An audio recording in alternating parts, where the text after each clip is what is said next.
Hello and welcome to what I thought was the 4-year anniversary of the weekly Waypoint, because this is episode 208 and I've been doing this every week since I started. I haven't missed a week, and I'm aware that I've changed the day from, I believe it was originally like Friday, and then it was like maybe Saturday, maybe Sunday, and now it's Monday, so like half a week's passed, right? But it says on Google 4 years is 208.5 weeks, right? 208 and a half weeks basically. But the original weekly Waypoint, the first episode, was uploaded on the 28th of April 2018. So I'm just trying to figure out the math on that, because I'm recording this on the 17th and it's going out on the 18th. That's a 10-day difference. I guess maybe that works, since it's like a 4-day difference on the day I upload the video and like half a week difference. Add that together, that's like 9 days, not 10, but you know. Like, maybe that's why. Maybe this is but it's not really the 4-year anniversary of the weekly Waypoint, is it? If we're gonna do it by years instead of weeks. So we're gonna hold off on celebrating that just yet. That being said, I didn't really have anything planned. I mean, I recorded Micro Machines V3 gameplay thinking it was the 4-year anniversary, so this was kind of going to be like, hey, I'm still doing retro racing games, I guess. Nothing much is changing. I briefly considered doing like Unreal Tournament as like a throwback, because that's like been a staple of a weekly Waypoint all these years, but I thought, why make it more standard for a celebration instead of the other way around, you know what I mean? Anyway, welcome back to another episode of a weekly Waypoint. Today we are playing Micro Machines V3. It's a PlayStation 1 game, and it's a game I grew up with, and it's a game that I misremembered some stuff about, I found out while playing this, because I thought this worked like you had to be the first player to clear the other players off the screen and then you'd get a point, but I think that's just a multiplayer mode. I don't think that's single player mode. Single player mode just appears to be basic racing like this is. But yeah, I love this game so much. Like, the visuals of this game are so nostalgic to me, like racing around on a pool table, on like a breakfast table, in a restaurant, as we see later. It's something about the visuals of this game are just so ingrained in my childhood. It's amazing. Now, if it looks like I'm having trouble controlling the vehicle, if you've never played a Micro Machines game, that's kind of the entire point of Micro Machines. These vehicles are hard as shit to control. And while I won this race, and I was like, oh no, it's going to be too easy to win these races, I shouldn't have started on beginner, it's going to be boring. Doesn't stay that way forever. By the way, funny quirk about this game, so you'll notice in a minute, you know, I'm getting these cars, I'm advancing my profile, I saved a game.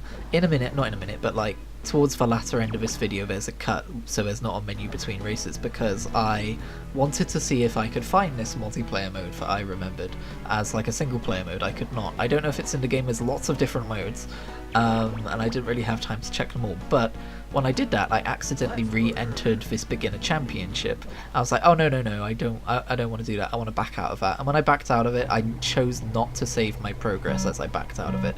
So this game takes you choosing not to save your progress as, okay, deleting all character save data on a memory card. Like, the fact that I'd won that car just now, the fact that I had, spoiler alert, won this beginner championship, it deleted all of that and all it saved was my name and character choice. Honestly, what the hell? I'm not exactly bummed out about it, I was only doing this for a video anyway, but like, what a weird design choice. You can just accidentally delete your entire save data because they didn't word it correctly. It's stupid. So if you're going to play this game, just be careful about that, yeah. But yeah, this game was obviously a family favourite in my house. We'd play the hell out of a multiplayer, and we got the Micro Machines V4 on PS2. There was another Micro Machines, just that's all it was called as a reboot. Neither of those games were particularly amazing, they were decent. I remember Micro Machines V4 leaned heavily into like car collecting as an aspect, which to be honest I thought V4 started with.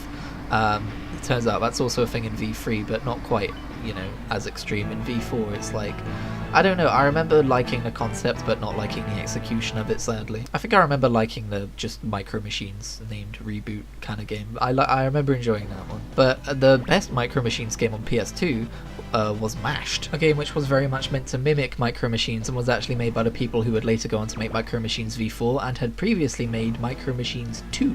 So there's some trivia for you. I don't know if I'm the only person who enjoys these facts. I find them fascinating, but there you go. Anyway, what have I been up to this week? Well, I've been playing a whole load of World of Warcraft and I've been playing a whole load of Fortnite, but don't worry, I've actually got some new video game stuff to talk about this week, I promise, kind of. I bought Borderlands free for a tenner. Well, it was £15, but I used my Microsoft reward points to get it for a tenner, and I downloaded it and I played maybe like the first hour or so of it last night, and yeah, I'm really enjoying it. It's a fantastic game so far.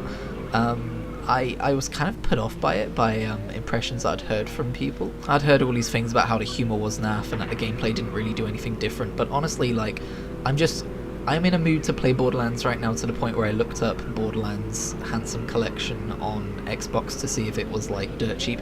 It was, but it was also the same price as Borderlands 3, and for once in my life I chose the smart thing and actually just bought the new Borderlands game instead of buying games I already own in other places again. And it was absolutely the right decision, because yes, those people were right, it is more Borderlands, but that doesn't mean it's not been refined. The gunplay, for one thing, actually feels really good now, and this is something, because believe it or not, I was like looking up footage of Borderlands 3 and stuff before it came out. I was following this game, I was interested until I heard people be kind of meh about it. And something I've realised as well, this game has received generally favourable reviews, just like all the other Borderlands games, so I was taking this on the words of a handful of people instead of like the general consensus, which I guess was the wrong move. But I was definitely interested on this game before it came out. The fact that you can go to different planets, I haven't got that far through the game yet, but I know that's a thing. And yeah, and I remember them saying that they had worked a lot on how the guns felt to shoot, and they do feel so good to shoot now. I'm only an hour in, but I can see myself spending a lot of time in this game. I'm really happy with it. The humour is like, for me, it's not like cringy or awful or anything like that, but it rarely lands. It rarely makes me laugh. I'm usually just kind of sat there like, yeah, I get it, you're wacky, you're zany, sure. Like, I'm very ambivalent about the humour in this game. The occasional thing will catch me off guard and make me chuckle, and I think that's fine. But the game definitely thinks it's funnier than it is. But I think that's always been true of Borderlands, and I think I forgot that, at least for me anyway. Now, I do have some interest in Tiny Tina's Wonderlands, and that's kind of why I got Borderlands 3 instead, because I was like, I've already spent enough on gaming recently, you know, I don't want to shell out 50 quid for another brand new game. I'll wait for that to go on sale, but in the meantime, I always told myself I'd pick up Borderlands 3 when it went on sale for dirt cheap inevitably, and it finally has. I think this is the first time I've really seen it down for £15, and part of me was like, I'll get the deluxe version, but I was like, I'm just gonna buy the base game for once, instead of being suckered into the Ultimate Edition or whatever. I can just buy the DLC in a later sale if I want, it's fine. For now I'll play the things I'll actually get to. For instance, I have all the DLC for Borderlands 1 and 2 and the pre-sequel, and yeah, I've never touched that shit because I've never got far enough in the game to do so, yeah. But hey, summary, I really felt like playing a Borderlands game. This is a really good Borderlands game. Feels like it came out just yesterday, came out 3 years ago. That's kind of boggling to think about. I would like to talk a little bit about a World of Warcraft. I know I skipped over it, but this week I've been doing a whole bunch of Legion time walking because it is that time.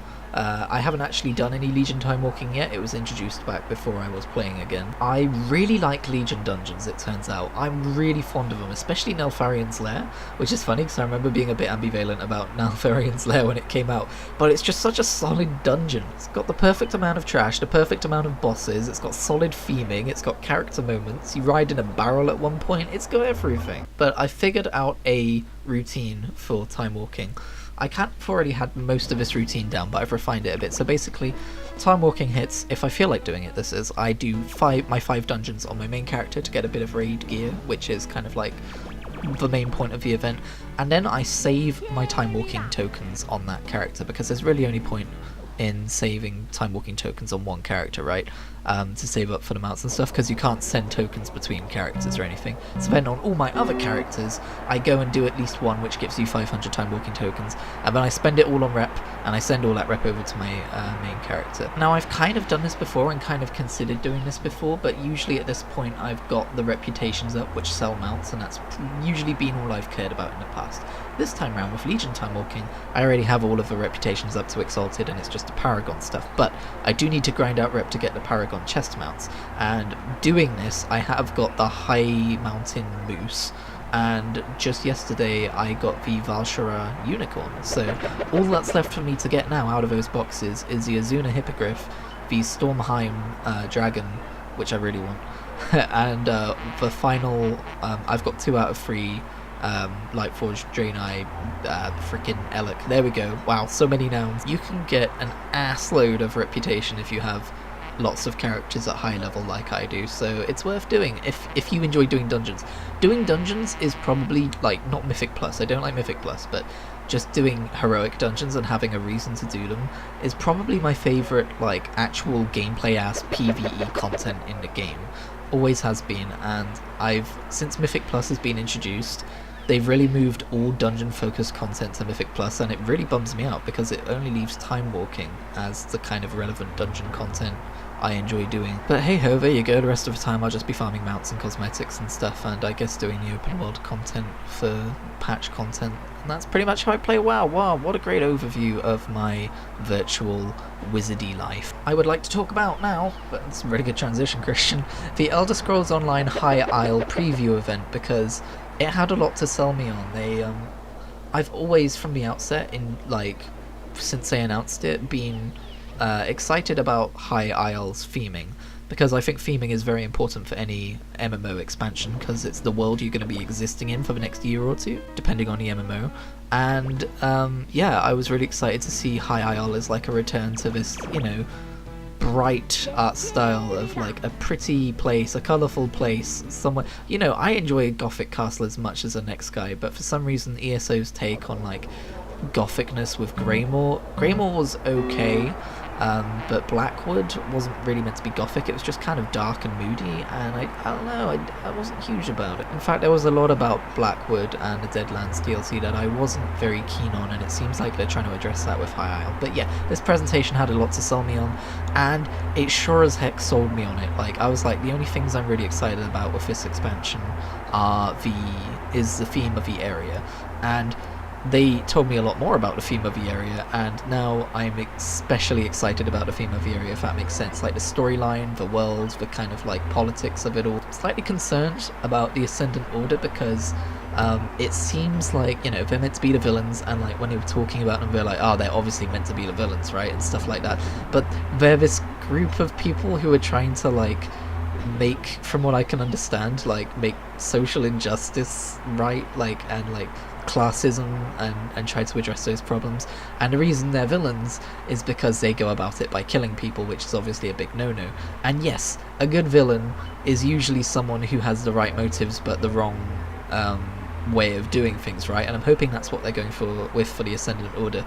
But I'm just hoping they treat them right and they're not just like, oh, radical left wing. But honestly, given the stories I've seen in Elder Scrolls Online so far, I trust them. I think it's probably going to end up being fine. Still not excited about the card game, really. But I do enjoy Triple Triad in Final Fantasy XIV because it's cool to get cards as drops from bosses in the world. It's cool to have a card game in the background that you can do when you're waiting for dungeon queues and stuff. And honestly, the Elder Scrolls Online card game looks a lot more involved than something like Triple Triad, but I'm willing to give it a chance because I think if I'm ever going to get into a card game, it's going to be a card game that already exists within an MMO that I'm already playing. I think I'd have been much more likely to get into Hearthstone from the outset if they had included it within World of Warcraft, and you got cards from killing bosses in World of Warcraft and stuff like that. Obviously, I'm not saying that's the objectively right thing for that game. I think they would have made a whole lot less money on it and probably had a whole lot less players, but in terms of my personal interest in it, I would have probably been more interested in Hearthstone if it was what they're doing with ESO's card game.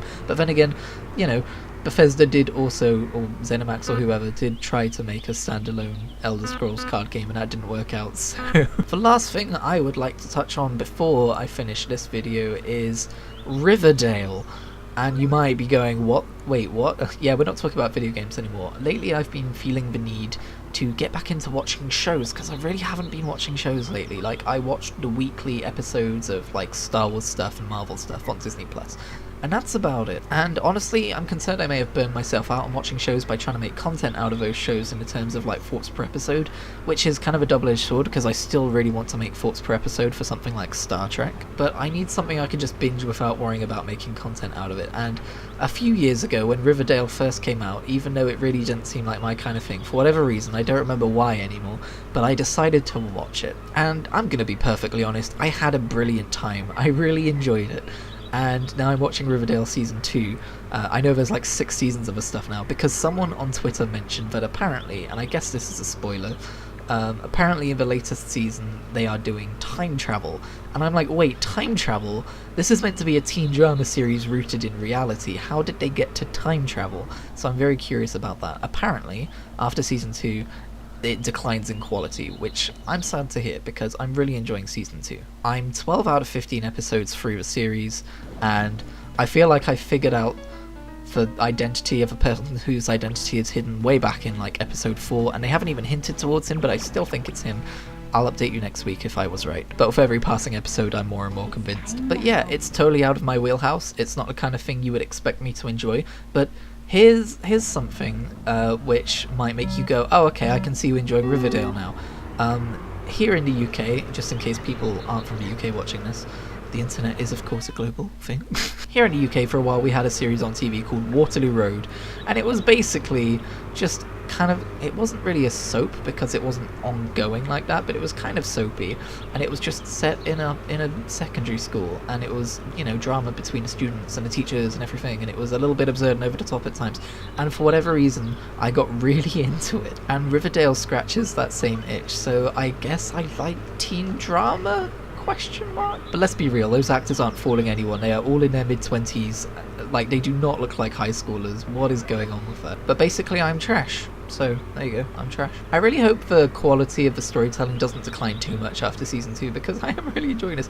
I tried to start getting back into, because these, like, I haven't really watched any shows for a while, so a whole bunch of shows that I used to watch have got multiple seasons worth of updates that I need to catch up on, but I've forgotten most of the plot, so I looked up a video recapping what happened in Riverdale Season 1 before I went onto it, like a proper like 12-minute video going into detail instead of like the 30-second thing they give you at the start. And there's still a few gaps, but it's better than going back and rewatching the entire first season again, in my opinion, you know, because I don't love rewatching stuff. It takes so much time and you're just like, oh yeah, I remember how this turns out, you know. But I tried to do that with Titans first, because I watched Season 1 of Titans and I was like, now there's 2 more seasons of Titans. I really enjoyed the first season. Honestly, didn't really do it for me.